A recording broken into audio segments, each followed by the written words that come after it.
Kembalinya Sang Raja. Bab 39. Aku pergi makan, mungkin aku sedikit terlibat, kata Su Chen santai. Berdiri di depan Su Chen, Lin Ruohan memandangnya seperti rubah kecil. Dengan siapa kamu pergi makan malam? Dekan baru di sekolah kita. Oke, kenapa kalian berdua mau makan? Lin Ruohan bertanya dengan enggan. Oke, kenapa aku harus memberitahumu? Ini. Lin Ruohan terdiam. Dia melihat sosok Su Chen yang pergi dan mengayunkan tinjunya ke arahnya. Sungguh merepotkan, masih menjengkelkan seperti saat aku masih kecil. Keesokan paginya, Su Chen bangun dan pergi ke sekolah. Begitu dia sampai di depan pintu kelas, dia ditarik oleh Lu Yurou. Su Chen, apakah kamu punya waktu malam ini? Apa yang akan kamu lakukan? Wajah Lu Yurou menjadi sedikit merah. Aku merayakan ulang tahunku malam ini dan ingin mengundangmu. Bisa. Su Chen memiliki kesan yang lebih baik terhadap Lu Yurou, jadi dia setuju saja. Saya baru saja kembali, dan saya harus belajar beradaptasi dengan kehidupan perkotaan. Yurou, pacarku sudah memesan hotel, kita bisa pergi ke sana malam ini saja. Jiang Xiaohui sedang berbicara di samping, tetapi saat berbicara, dia juga menatap Su Chen dengan jijik. Su Chen, Yurou dan aku berulang tahun yang sama, jadi kalian harus hadir tepat waktu malam ini. Setelah mengatakan itu, Jiang Xiaohui berbalik dan pergi, dengan senyum menggoda di wajahnya, berpikir. Haha, pacarku akan pergi ke sana hari ini, dan aku akan membuatmu gagal total. Setelah Jiang Xiaohui pergi, Su Chen mengerutkan kening. Jika Anda tahu bahwa mereka akan mengadakan pesta ulang tahun bersama, Anda tidak akan menyetujui pesta ulang tahun Lu Yurou. Tapi sudah terlambat untuk mengatakannya sekarang. Hei, lihat, Direktur Zhao ada di sini. Entah siapa orangnya, tiba-tiba berteriak menarik perhatian semua orang di kelas. Melihat Zhao Suya, mata Chen Tianyu berbinar dan dia berlari keluar dengan tergesa-gesa. Direktur Zhao, apakah Anda di sini untuk menemui saya? Sebagai pemimpin pasukan, jika ada yang harus Anda lakukan, katakan saja secara langsung kepada saya. Sepulang sekolah tadi malam, bajingan Su Chen itu telah sangat mempermalukan dirinya sendiri. Dia harus menemukan cara untuk mendapatkannya kembali hari ini, jika tidak, dia tidak akan tahu malu di masa depan. Teman sekelas Chen Tianyu, kamu salah paham. Guru tidak ada di sini untuk mencarimu. Chen Tianyu tampak malu, kalau begitu, Direktur Zhao adalah. Cari Su Chen. Mendengar ini, semua anak laki-laki di kelas memandang Su Chen dengan iri, hampir ngiler. Apa yang kamu inginkan dariku? Setelah keluar, Su Chen berkata dengan tenang. Guru mendengar bahwa kamu sendirian di Linyang dan tidak ada yang menjagamu, jadi dia membuatkan sarapan untukmu. Kamu sekarang berada di tahun ketiga sekolah menengah. Jika kamu tidak bisa menjaga nutrisimu, kamu akan mudah tertinggal dalam pelajaranmu. Zhao Suya berkata dengan malu-malu bahwa ini adalah pertama kalinya dia mengantarkan makanan kepada lawan jenis. Mendesis. Mendengar ini, semua orang di kelas menatap Su Chen dalam diam. Apa-apaan ini? Aku berinisiatif mengundangnya makan malam tadi malam, tapi sekarang aku memberinya sarapan yang penuh kasih. Apa yang dilakukan bajingan Su Chen ini pada Guru Zhao? Dia dijatuhkan hanya dalam 2 hari di sini. Ini terlalu cepat. Tidak perlu, aku sudah meminumnya di pagi hari. Zhao Suya tercengang, tidak menyangka Su Chen akan menolak. Karena kamu sudah makan, guru akan kembali dulu. Namun, siswa lain di kelas tidak bisa duduk diam. Kamu bahkan tidak mau menawarkan makanan, kamu terlalu pandai berpura-pura menjadi serigala berekor besar. Jika Anda tidak menginginkannya, beri kami kesempatan ini. Setelah Su Chen selesai berbicara, dia kembali ke tempat duduknya. Melihat Zhao Suya mengantarkan makanan kepada Su Chen, mata Lu Yurou menunjukkan rasa permusuhan. Mungkinkah dia mencoba mencuri orang darinya? Jiang Xiaohui, yang duduk di belakang, juga memandang Su Chen dengan tatapan buruk. Su Chen, jadi bagaimana jika kamu berhubungan dengan Zhao Suya? Pacarku adalah pemuda terbaik di Linyang, dia dapat dengan mudah membunuhmu, tunggu saja sampai kamu kalah total. Selama kelas di siang hari, Su Chen menerima pesan teks dari Zhou Tonghai, mengatakan bahwa dia ingin makan malam bersamanya pada siang hari. Su Chen curiga sejenak, bertanya-tanya apa yang bisa dilakukan lelaki tua ini padanya. Agar tidak menimbulkan sensasi, Su Chen meminta Zhou Tonghai memarkir Rolls-Royce-nya di pintu belakang sekolah, dan langsung berjalan ke sana saat sekolah usai pada siang hari. Apa yang kamu inginkan dariku? Su Chen berbisik setelah masuk ke dalam mobil. Tuan Su, begini. Saya sudah selesai menangani urusan keluarga Wu. Wu Guozi dan Wu Yuanhong serta putranya telah saya hancurkan dan dibuang ke sungai untuk memberi makan ikan. Karena tanpa Su Chen, dia tidak akan bisa menghukum keluarga Wu, dan dia tidak akan punya cara untuk membalaskan dendam putrinya. Ini pekerjaan bagus.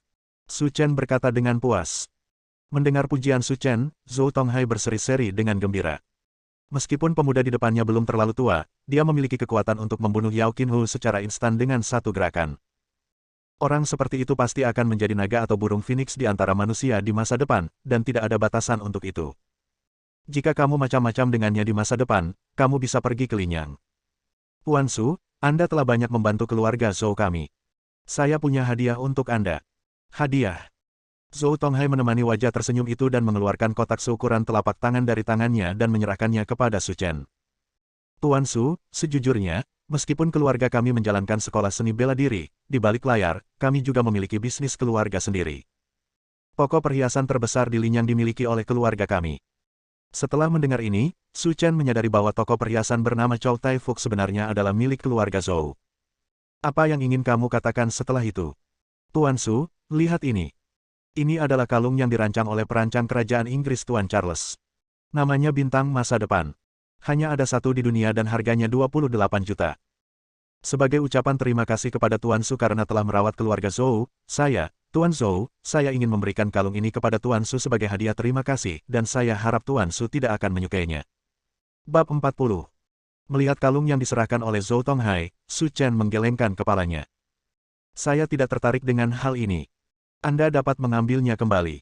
Mendengar ini, ekspresi Zhou Tonghai menegang, dan dia dengan cepat berkata, Tuan Su, selain kalung ini, saya juga menyiapkan hadiah untuk Anda. Saya harap Anda menyukainya. Apa? Tuan Su, jangan khawatir, saya menaruh hadiah itu di tempat lain dan saya akan mengajak Anda melihatnya sekarang. Kemudian, Zhou Tonghai membawa Su Chen ke tempat parkir bawah tanah dekat sekolah dan berkata sambil tersenyum. Tuan Su, barangnya ada di sini. Mari kita lihat apakah Anda menyukainya. Setelah mengatakan itu, Zhou Tonghai melepas terpal, memperlihatkan warna merah cerah dan menyala-nyala. Tuan Su, setelah keluarga Wu diserahkan oleh kami, mereka mengeluarkan 300 juta untuk meminta maaf kepada keluarga Zhou kami, tetapi kami tidak berani menerima uang tersebut, jadi kami membelikan Anda mobil ini. Saya harap Anda dapat membantu. Melihat Ferrari Enzo edisi terbatas di depannya, Su Chen berkata dengan tenang. Saya menerima mobil itu. Saya hanya perlu sesuatu untuk dibawa bepergian. Setelah mengatakan itu, Su Chen melihat arlojinya dan berkata, jika tidak terjadi apa-apa, aku akan kembali dulu. Oke, aku akan mengirimmu menemui Tuan Su. Sore harinya, setelah beberapa kelas yang membosankan, tibalah waktunya sekolah berakhir. Su Chen, biarkan aku mengantarmu ke sana malam ini. Tidak apa-apa. Keduanya baru saja hendak keluar ketika mereka mendengar kepala sekolah berkata, Su Chen, Direktur Zhao sedang mencarimu dan ingin kamu pergi ke kantornya. Tahu. Setelah setuju, Su Chen berkata kepada Lu Yurou. Kalian pergilah dulu, aku akan menunggu sendiri. Ekspresi Lu Yurou sedikit tertekan, dia pikir dia bisa pergi bersama Su Chen dan menjadi dekat satu sama lain, tapi dia tidak menyangka semuanya dirusak oleh Direktur Zhao. Betapa buruknya. Kemudian, Su Chen tiba di kantor Zhao Suya. Kamu mencariku. Karena sudah waktunya pulang kerja, Zhao Suya melepas seragam all abu-abu dan hitamnya dan mengenakan pakaiannya sendiri. T-shirt putih sederhana, celana pendek denim biru muda, dua kaki ramping terbuka, sangat menarik. Bukan masalah besar, aku hanya ingin bertanya tentang situasi belajarmu. Gurunya cukup pandai dalam matematika, fisika, dan kimia. Jika kamu membutuhkannya, guru bisa memberimu pelajaran tambahan. Tidak perlu melakukan ini. Aku bisa menangani pelajarannya sendiri. Zhao Suya juga mempunyai niat baik, jadi Su Chen menolak dengan bijaksana. Untuk hal-hal di SMA, kamu bisa mendapat nilai penuh pada ujian dengan mata tertutup, jadi tidak perlu menebusnya. Su Chen, aku tahu kamu sangat kompetitif, tetapi tahun senior adalah momen kritis dan titik balik terpenting dalam hidupmu, jadi kamu tidak bisa memperlakukannya seperti permainan anak-anak. Zhao Suya berkata dengan serius.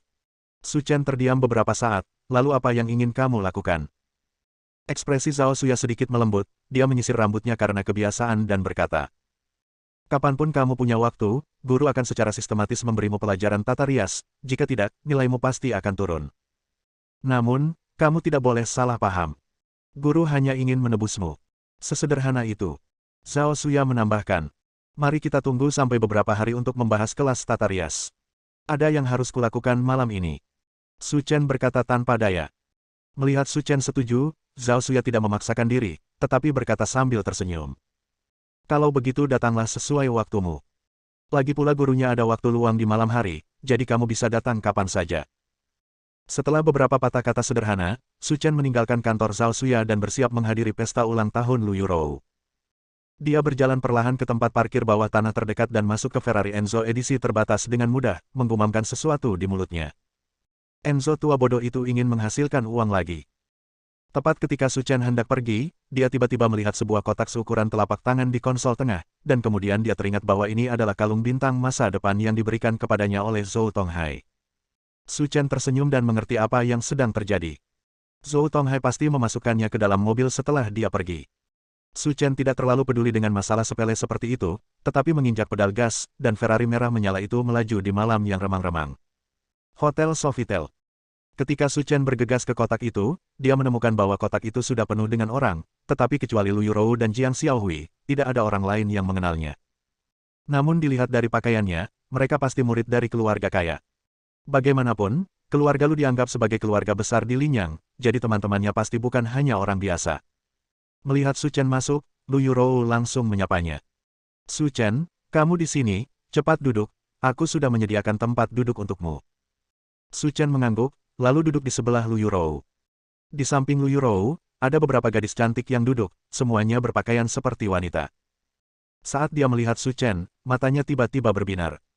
Saat ini, jalanan penuh dengan cowok-cowok tampan ala Korea, yang tidak memiliki kejantanan sama sekali, dan mereka muak melihatnya. Dan laki-laki seperti Su Chen yang tegas dan tampan jarang terjadi. Yurou, apakah ini adikmu yang sudah lama bersembunyi dan menolak membiarkan kita bertemu? Seorang gadis berambut panjang berkata sambil tersenyum. Wajah Lu Yurou memerah ketika ditanya. Oh, jangan terlalu bergosip. Adikku adalah teman sekelasku dan tidak ada hubungan lain di antara kita. Yo kan. Karena tidak ada hubungan lain, maka kita harus mengambil tindakan. Pria tampan, namaku Bai Susu. Bisakah kamu memberikan informasi kontakku? WeChat juga baik-baik saja. Setelah mengatakan itu, Bai Susu mengedipkan mata pada Su Chen dengan sangat ambigu. Saudara Su Chen, saya punya 2 tiket konser di sini. Ayo kita lihat bersama di lain hari. Melihat pemandangan ramai di sisi Lu Yurou, Jiang Xiaohui, yang duduk di sisi lain, tidak tahan lagi. Di antara 10 orang ini, pacar saya Wang Zilong adalah yang terkaya dan paling tampan. Mengapa Su Chen menjadi fokus penonton begitu dia masuk? Kesenjangan seperti itu tidak bisa diterima oleh Jiang Xiaohui. Haha, kamu mungkin belum mengenal Su Chen, izinkan aku memperkenalkannya kepadamu.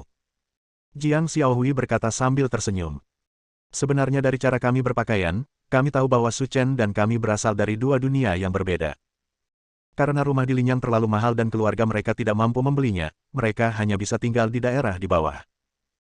Dan dia kabur dari rumah selama 3 tahun, mengatakan dia ingin membuat namanya terkenal, tetapi semua orang melihat bahwa setelah 3 tahun hidup, dia masih memiliki sifat baik yang sama, jadi dia kembali dengan malu dan menjadi siswa pindahan dari sekolah kami.